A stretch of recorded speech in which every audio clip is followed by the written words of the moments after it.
"You've always been the family disappointment," my grandfather said, raising a glass at his 80th birthday. He pulled the cloth off a giant family portrait.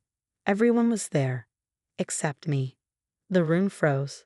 Smiles faded. No one spoke. Then my 15-year-old daughter stood. She walked to the table, placed a worn envelope in front of him. "Actually, great-grandpa," she said, steady and clear. "I found this in the attic last summer. And I think it's time everyone knew who really betrayed this family." The grand dining room of my grandfather's estate fell completely silent. Crystal glasses suspended mid-toast, forks hovering over plates of barely touched anniversary cake. The portrait loomed above us all, a masterful oil painting depicting 4 generations of the Caldwell family. Everyone was there. My grandfather Lawrence seated regally in the center, my parents standing behind him, my brother and his perfect family arranged to his right, my cousins clustered artfully to his left. Everyone except me, and by extension, my daughter Olivia. The artist captured our family perfectly, grandfather had proclaimed minutes earlier, his voice carrying the authoritative tone that had built Caldwell Industries from nothing. "Only those who understand family loyalty are included." His eyes had locked with mine as he delivered the calculated blow, another public reminder of my alleged betrayal 15 years ago, when I testified in a deposition about unsafe conditions at one of our manufacturing plants after a worker died. The family had closed ranks, declaring me a traitor. The fact that my testimony had been legally compelled didn't matter. The fact that I'd been telling the truth didn't matter. In the Caldwell family, loyalty trumped everything, including honesty. I'd only come to this celebration for Olivia's sake. At 15, she'd grown increasingly curious about her heritage, about the family that had ostracized us before she was even born. I had hoped, perhaps foolishly, that time might have softened their stance. The portrait's unveiling had been my answer. Now, as my daughter stood with the poise of someone twice her age, I felt my heart race. "Olivia," I said quietly, "this isn't the time." But she wasn't looking at me. Her eyes, so like mine, were fixed on my grandfather. "I found this while helping Mom clean last summer," she continued, sliding the yellowed envelope toward the center of the table. I didn't understand what it meant at first, so I did some research. My grandfather's face remained impassive, but I noticed his hand, the one gripping his monogrammed cane, tighten until the knuckles blanched white. "What is this nonsense?" my father interjected, reaching for the envelope. Olivia didn't flinch. "They're letters. Between great-grandpa and Martin Decker from the Department of Environmental Protection. From 1989. I froze. The name was familiar. A regulator who had suddenly dropped his investigation into our company's waste disposal practices decades ago. It had been before my time at the company. A story referenced occasionally as an example of navigating government overreach. My brother Thomas laughed nervously. "Old business correspondence? Really, this is hardly appropriate for a birthday celebration."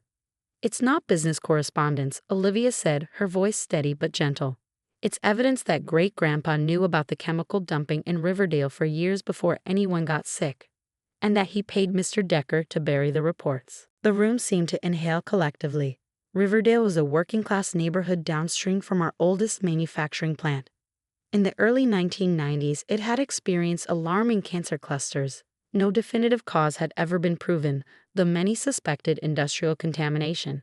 The company had publicly denied any responsibility. "This is outrageous," my grandfather finally spoke, his voice dangerously quiet. "Where did you get these forgeries?" "They were in a box in Mom's attic, with her childhood things," Olivia explained. "In a folder labeled insurance in your handwriting." She turned to me. "I'm sorry, Mom. I should have shown you right away, but I was trying to understand it all first." I couldn't speak, couldn't move. The implications were crashing over me like waves. "You can't possibly understand what you're implying," my father said, his corporate training kicking in. "Never admit fault, always control the narrative." "I understand perfectly," Olivia replied. "Great-grandpa knew the plant was poisoning people. He paid someone to cover it up.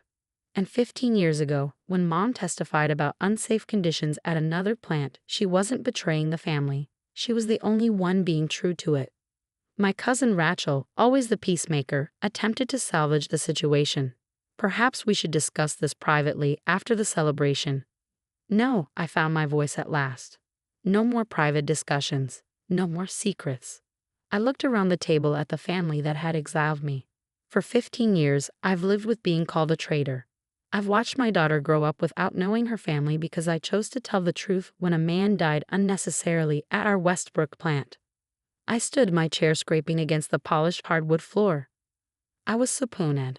I was under oath. I told the truth about safety violations that everyone in management knew about but ignored because fixing them would have delayed the quarter's production targets. You could have found a way around it, Thomas muttered. We always do. That's exactly the problem, I said, suddenly feeling a strange calm. We always do. We always find ways around responsibility, around consequences, around the truth. I couldn't do it anymore, not with James Rodriguez's death on my conscience. He had 3 children, did you know that? His youngest was 4. The family portrait seemed to loom larger now, its calculated omission no longer a source of pain but a badge of honor. I wasn't included because I didn't belong among those who valued reputation over human lives. My grandfather slammed his cane against the floor. Enough. I will not have my legacy questioned by a child who understands nothing of what it takes to build something lasting. Legacy. Olivia's voice was softer now, genuinely curious. Is this what you want your legacy to be, great-grandpa? Because I've been studying our family history for a school project, and do you know what I found? She pulled a folded paper from her pocket. Your father, my great-great-grandfather, started this company with one principle. We build to better lives, never at their expense. It's right here, in his founding letter to the first employees. I had never seen those words before, but they hit me with the force of recognition. This was the missing piece of our family story, the original purpose that had been lost in a pursuit of profit and power. My grandfather's face changed. For a brief moment, something flickered across his features, recognition, perhaps, or regret. Then the mask returned. You've disrupted a family celebration with wild accusations and fabricated documents, he said coldly. You both should leave. I expected anger from Olivia, the righteous indignation of youth confronted with injustice. Instead, she carefully refolded the founding letter and placed it beside the envelope of incriminating correspondence. We'll go, she said. But these stay, because everyone deserves to know the truth, especially family. She looked around the table, meeting each person's eyes without judgment or accusation. I'm proud to be a Caldwell. I just hope someday the Caldwell name can be something worth being proud of again. As we walked toward the door, my mother, who had maintained her careful silence throughout the confrontation, suddenly stood. The letters, she said quietly. Are they really from Lawrence?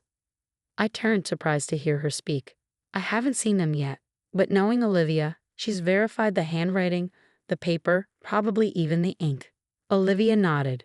3 independent document experts confirmed they're authentic. I used my savings from tutoring.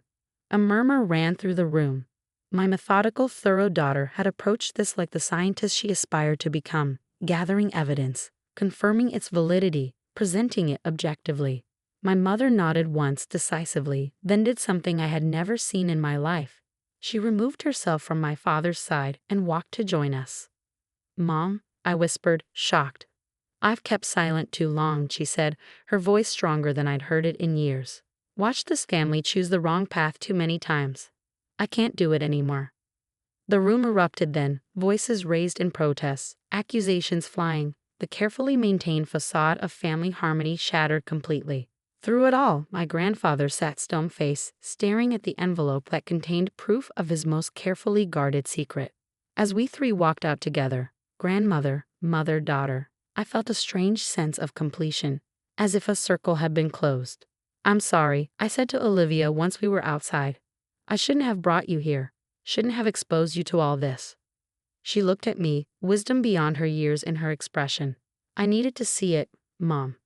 To understand where we come from, the good and the bad. My mother took my hand, the first affectionate gesture between us in 15 years. Your daughter is remarkable, she said. She reminds me of you, before we taught you to be silent. We stood together in the fading evening light, 3 generations of Caldwell women who had chosen truth over comforting lies. Behind us, through the windows of the grand house, we could see the continuing commotion. My father gesticulating wildly, my brother on his phone, my cousins gathered in tight, concerned clusters. And my grandfather, still seated at the head of the table, staring at the portrait that suddenly seemed less like a family legacy and more like evidence of his greatest failure. The fallout came swiftly. By morning, the family lawyers were calling with settlement offers, non-disclosure agreements, promises of family reconciliation if we would just return the documents quietly. My mother, staying in our guest room after her historic departure, listened to my end of these conversations with a sad smile. "They still don't understand," she said when I hung up from the third such call. "This isn't about money. It never was." Olivia, eating breakfast before school, looked up from her textbook. "What do they think will happen?" "They're afraid of public scandal," I explained. "Civil lawsuits from Riverdale residents if this information gets out. Maybe even criminal charges, though the statute of limitations may have run out on some of it." "Will we go public?" she asked carefully. I considered this. The documents provided a path to vindication, a way to prove I hadn't betrayed the family but had actually been upholding the company's original values. But they would also destroy the company that employed thousands, including many good people who had nothing to do with my grandfather's decisions. "I don't know yet," I admitted. "But whatever we decide, we'll decide together. No more unilateral choices in this family." My mother nodded approvingly. That's already an improvement over the Caldwell way. 3 days later, as the calls from family lawyers grew increasingly desperate, we received an unexpected visitor. My grandfather's car, the stately black Lincoln he'd driven for decades, pulled into our driveway. He emerged slowly, looking smaller somehow without the backdrop of his mansion. He leaned heavily on his cane as he approached our front door. I met him on the porch, unwilling to invite him into our home without knowing his purpose. Olivia stood just behind me, a quiet presence of support. "You have something that belongs to me," he said without preamble. "No," I corrected gently. "I have evidence of what you did. There's a difference." He looked past me to Olivia. "You're very thorough, young lady, a quality I would have appreciated in different circumstances." Olivia said nothing, her expression neutral but attentive. "I've come to make you an offer," he continued. "Not money. I know that won't work with you." The last part held a note of something almost like respect. "What then?" I asked. "A trade, the letters for a confession." I stared at him, certain I misheard. "A confession?" "I'll publicly acknowledge what happened at Riverdale. Set up a fund for the affected families. Admit that your testimony about Westbrook was truthful and necessary." He straightened slightly. "In return, the letters stay private. A family matter, dealt with by family." I studied his face, looking for the manipulation, the hidden agenda. "Why now? After 15 years of painting me as a traitor?" "Because," he said with unexpected candor, "I recognized something in your daughter that reminded me of my father, the company founder. A certain moral clarity I lost somewhere along the way." He shifted, uncomfortable with this level of honesty. "And because your mother walked out. In 60 years of marriage, she's never defied me." It made me consider that perhaps I've been wrong about more than I realized.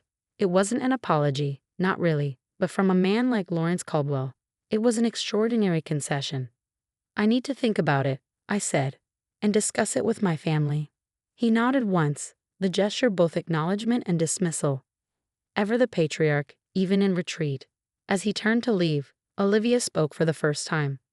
"Great-grandpa," she called. He paused, not turning fully. "The family portrait. Will you add us to it?" A complicated emotion crossed his face. "Would you want to be included, knowing what you now know about me? About us?" Olivia considered this with the thoughtful deliberation that characterized everything she did. "I think," she said finally, "that portraits should tell the truth. The whole truth. That would mean including everyone, even the parts of our family story we're not proud of." He stood very still for a moment, absorbing her words. Then, with a barely perceptible nod, he continued to his car. Later that evening, I sat with my mother and daughter at our kitchen table, the same one where I'd helped Olivia with homework, celebrated birthdays, weathered the storms of single parenthood. It was scared and imperfect, nothing like the immaculate dining table at the Caldwell estate, but it had held our small family securely through the years of exile. "What do you think we should do?" I asked them both. My mother, who had spent a lifetime accommodating my grandfather's demands, spoke first. "I think the Riverdale families deserve to know the truth, but it doesn't have to destroy everything.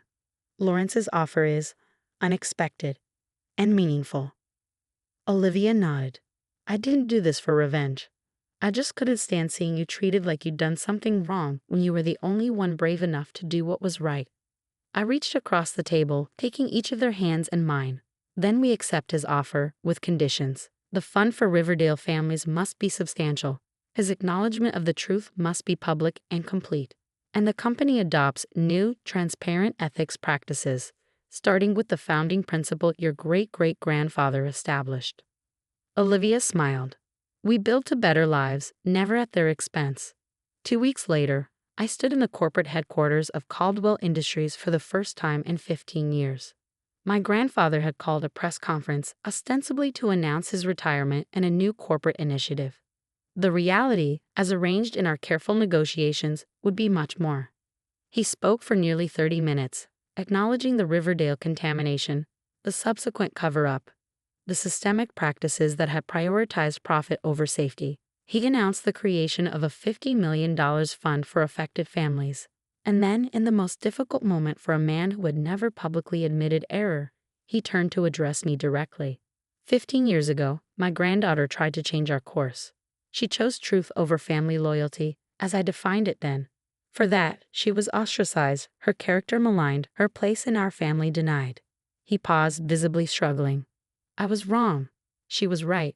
And today marks the beginning of our attempt to make amends, not just to the communities we've harmed, but to our own family. Cameras flashed as he gestured for me to join him at the podium. As I moved forward, I caught sight of Olivia in the audience, sitting between my mother and, surprisingly, my father. 4 generations of Caldwells gathered not in a fictitious portrait, but in the messy, complicated reality of a family attempting reconciliation. There is one more announcement, my grandfather said once I stood beside him. Effective immediately, Elena Caldwell will join our board of directors, heading a new ethics and compliance committee with full investigative authority and direct reporting to regulatory agencies. Murmurs ran through the assembled press corps. This was more than we had negotiated. This was real power to effect change. Why me? I asked him quietly as applause filled the room. The corner of his mouth twitched, the closest thing to a smile I'd seen from him in decades. Because you're the only one I trust to do it properly. You're the only one who was willing to lose everything for the truth. 6 months later, a new portrait was unveiled in the Caldwell Industries lobby. Not an oil painting this time, but a large photograph. It showed not just the direct line of succession, but every branch of the family, including me and Olivia front and center. Below it, engraved in bronze, were the words of the company founder. We built to better lives, never at their expense. Olivia stood before it, studying the image critically as was her habit. It's still not the whole truth, she observed. Pictures never can be. No, I agreed. The whole truth is too complicated for a single image. That's why we need stories, and memory, and people brave enough to speak up when the official portrait leaves something important out. She slipped her hand into mine, a gesture becoming rarer as she grew into her independent teenage self. I didn't do it to be a hero, you know. I just couldn't stand watching you be erased anymore. I know, I said, but that's often how the most important changes happen. Not through grand gestures, but through small acts of courage when someone finally says, no, this isn't right. The truth matters more than comfort. She considered this, then nodded toward the founder's words. Do you think we'll live up to that? Really? I don't know, I admitted. But for the first time in a very long time, I think we're actually trying. As we turned to leave, I caught sight of my grandfather watching us from his office doorway. He didn't smile or wave. Some changes come slowly, if at all. But he nodded once, an acknowledgement not of surrender but of respect. The family portrait hadn't been destroyed after all. It had simply been redrawn to include all of us, our triumphs and our failures, our courage and our cowardice. The full, complicated truth of who we were and who we might yet become.